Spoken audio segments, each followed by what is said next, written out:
লক্ষণ ছাড়াই যদি মুরগি মারা যায়, এই ভিডিওটা না দেখলে আপনার বড় ক্ষতি হতে পারে। আমার 4টা দেশি মুরগি ছিল, নিয়মিত ডিম পাড়ত। একটা মুরগি ডিমের পর তা দিচ্ছিল।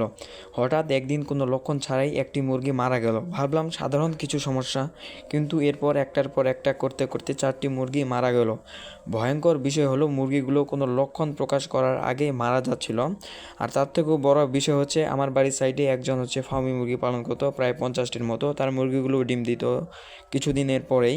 তো তার সব মুরগিগুলো মারা গেল এই অসুখটার কারণে। তো এখন পর্যন্ত আমি বুঝতে পারলাম না যে সমস্যাটা আসলে কি।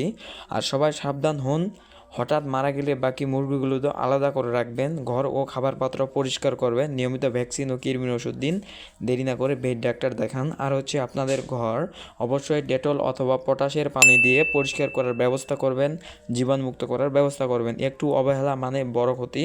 তো অবশ্যই এই ভিডিওটি আপনাদের সাবধান করার জন্য বানানো। আর আমার মুরগিগুলো তো মারা গেছেই, আপনাদের মুরগিগুলো যেন সুস্থ সবল থাকে এই দোয়া করতেছি। আল্লাহ হাফেজ।